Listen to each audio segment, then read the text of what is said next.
Imagine being so powerful that physics itself just packs up and leaves. You're the living definition of unstoppable. Sounds awesome, right? Until you realize you can't stop anything. Not your rampage, your rage, or your downward spiral. Juggernaut isn't a hero.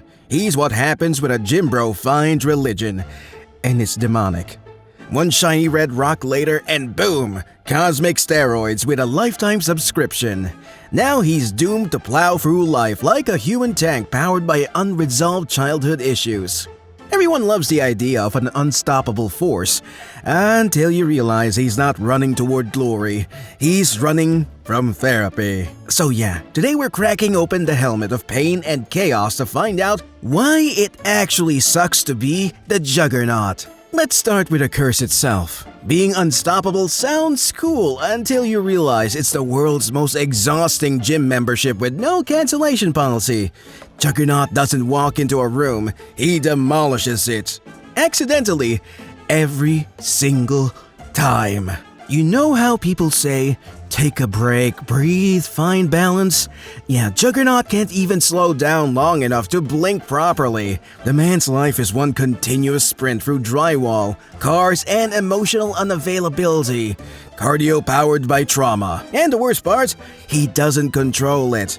Once he starts moving, he has to keep going. Like that one friend who just discovered hustle culture and now drinks motivational podcasts for breakfast. You can't stop him. You can only watch the crash in slow motion. He can't stop for hunger. Can't stop for sleep. Imagine trying to nap. But your body's a wrecking ball with commitment issues and caffeine dependency. The dude's caloric burn rate probably violates human rights and physics. His armor? Sure, it looks badass, until you realize it's basically his prison cell. You think he takes that helmet off for a quick shower? No, that thing's welded to his lifestyle. He's trapped in a 24/7 rage cosplay with zero emotional ventilation. And don't even start on relationships. You ever try cuddling with someone who can accidentally punch through a continent? Exactly. His dating life is just one long highlight reel of, sorry, I didn't mean to flatten your apartment. Here's the irony. Juggernaut's gift isn't strength, it's momentum. Once he's moving, nothing can stop him, not even his regrets. Which means if he ever trips, the planet gets a brand new canyon. Being unstoppable isn't power, it's punishment. It's like a universe handed him an infinite treadmill, cranked the speed to eternal suffering and said, run big guy, forever. Let's talk about family, or as Juggernaut calls it, the origin story of all my rage issues. Kane Marco grew up in the same house as Charles Xavier, the world's most polite narcissist with Wi-Fi in his brain. Imagine being compared to your genius little brother, who can literally read your mind every time you think about punching him. Charles was calm, brilliant, and annoyingly zen. Kane was built like a refrigerator full of bad decisions. It's like growing up next to Buddha. If Buddha could constantly remind you you're emotionally stunted, would you rather A. Have your brother invade your thoughts 24/7? Or B. Wear a magical helmet forever just to block his psychic TED Talks? Juggernaut picked B, and honestly, respect. But resentment doesn't simmer with Kane. It slow cooks until the flavor is pure hate. Every time Charles hit him with that "violence isn't the answer" line, Kane's brain yelled, "Maybe not for you, cue ball." So what does our boy do? He finds a glowing red rock that promises unimaginable power and zero fine print. Basically the cosmic version of an energy drink mixed with a bad life choice. That's sibling rivalry on demon mode difficulty. Juggernaut's terrible advice number 1. If your family doesn't respect you, skip therapy, grab a curse artifact and bulldoze their school instead. And that's exactly what he did. He didn't just hate Charles. He built a career out of crashing his brother's PowerPoints with his fists. His entire existence became one long "screw you" to the family Christmas card. Charles got the mansion, the students, the peace, the legacy. Kane got the trauma, the curse, and a helmet that screams emotional repression but make it fashion. Family therapy? Not happening, because when Juggernaut tries to open up, the walls open up too. Being unstoppable sounds cool, Until you realize it's also the universe's favorite prank. Juggernaut isn't a hero. He's not really a villain either. He's the world's most durable inside joke. Every superhero uses him like a crash dummy for their self-esteem.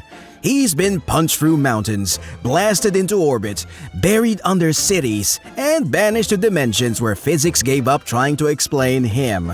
And every time, he gets back up like a bad sequel nobody asked for. He's fought the X-Men, Spider-Man, Deadpool, Thor, Hulk, the Avengers, even Squirrel Girl. Basically, if your name's on a lunchbox, you've taken a swing at him. And every time, Kane yells his trademark line, "Nothing stops the Juggernaut!" Which is true, unless you count cosmic beings, magical portals, mental breakdowns, or poor writing. He's like Marvel's indestructible intern, always showing up, always taking hits, never getting promoted.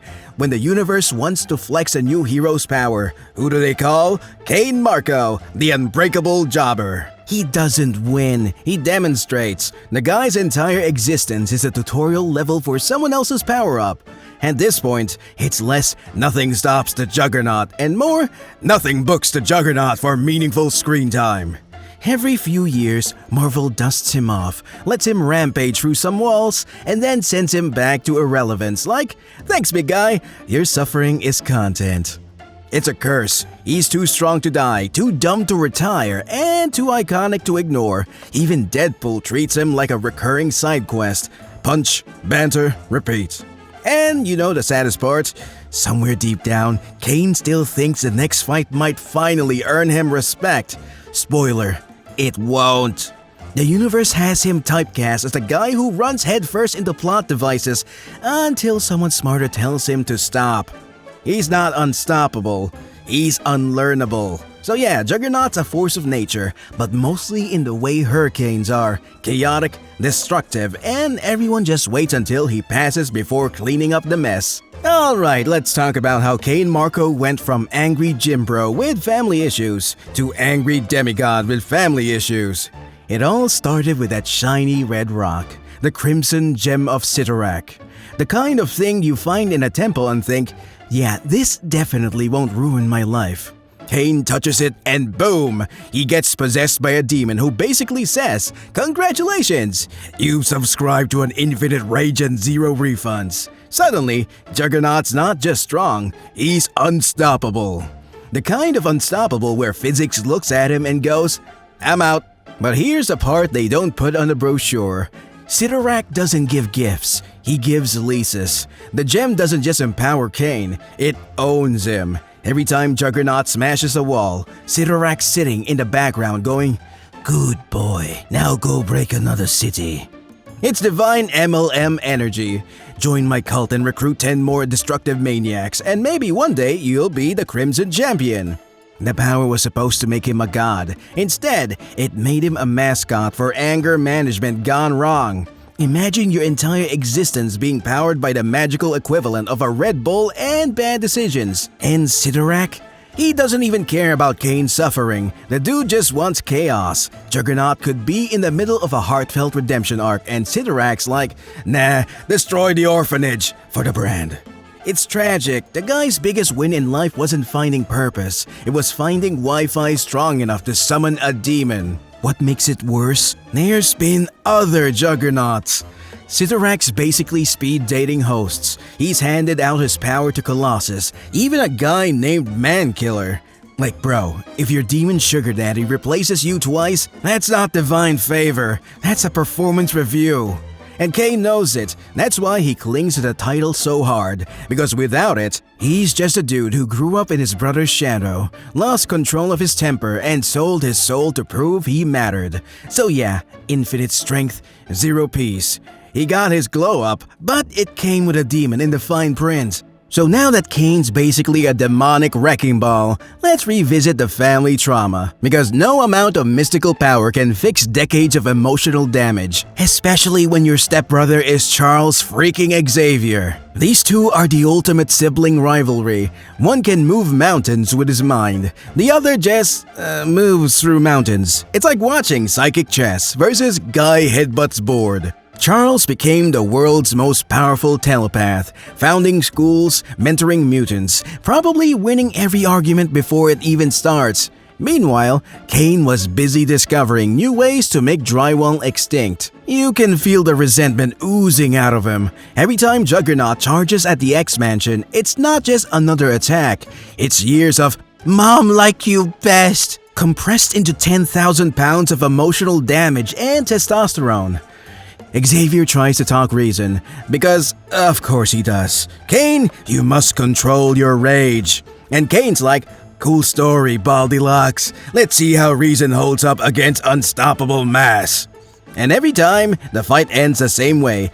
Xavier paralyzes him. Again! Like, bro, you're already in a wheelchair. Why are you making it a trend? Because here's the tragic twist. Deep down, Kane doesn't want to kill Charles. He just wants acknowledgement, respect. "Hey man, I see that you never came." But instead, all he gets is mind games and therapy bills he can't pay because, well, who hires the Juggernaut? Every punch he throws at Xavier is basically a desperate "Notice me, senpai" that the universe just laughs at. Because here's the irony. Kane has all the physical strength in the world but can't move past one thing: feeling like a disappointment. And Xavier, the guy could rewrite minds, but he never fixed the one relationship that mattered most.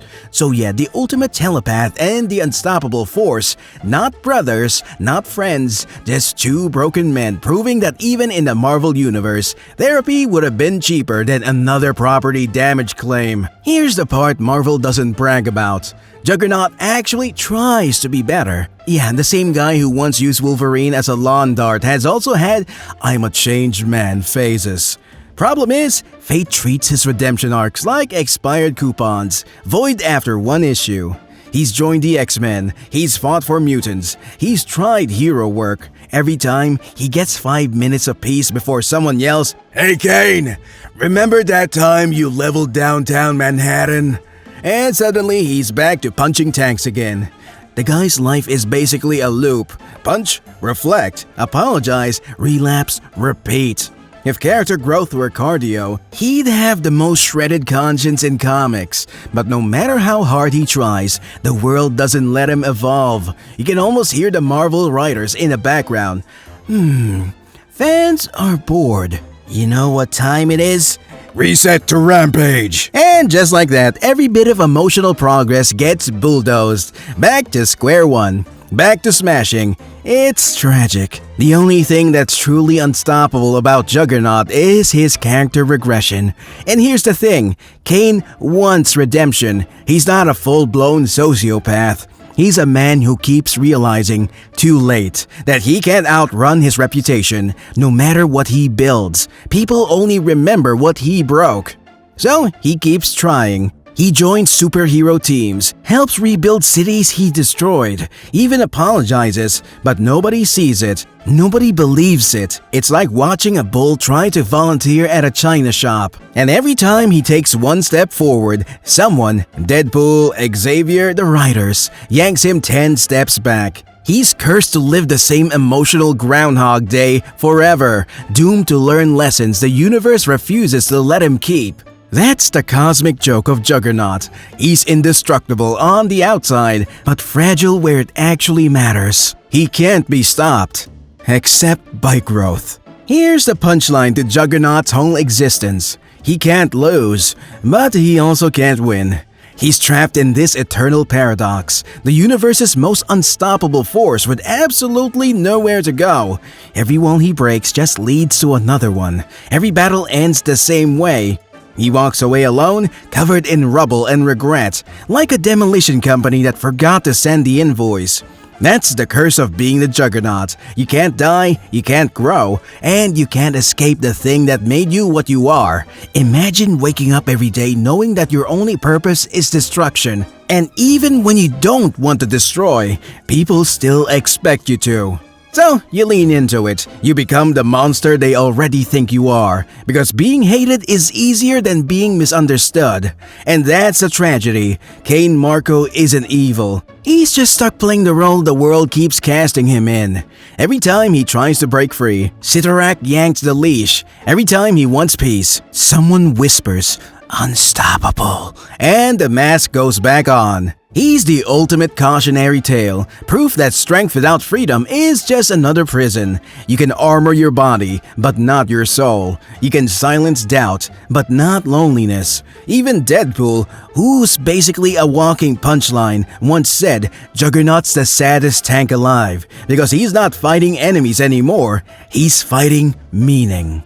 So yeah, it sucks to be the Juggernaut, not because he's cursed by a demon, or hated by mutants, or mocked by Deadpool, but because deep down, under all that unstoppable rage, he's just a man who never stopped running from himself. So, what did we learn today, class? 1. Don't touch glowing red rocks unless you're into eternal servitude and spontaneous property damage. 2. Power without purpose is just cardio with extra steps. And 3. If a bald psychic offers you brotherly love, just run. Preferably through a wall. If you enjoyed watching me emotionally dissect a walking bulldozer, smash that like button harder than Juggernaut hits child support payments. Subscribe for more darkly educational trauma sessions. And remember, even if it makes you unstoppable, maybe stop once in a while.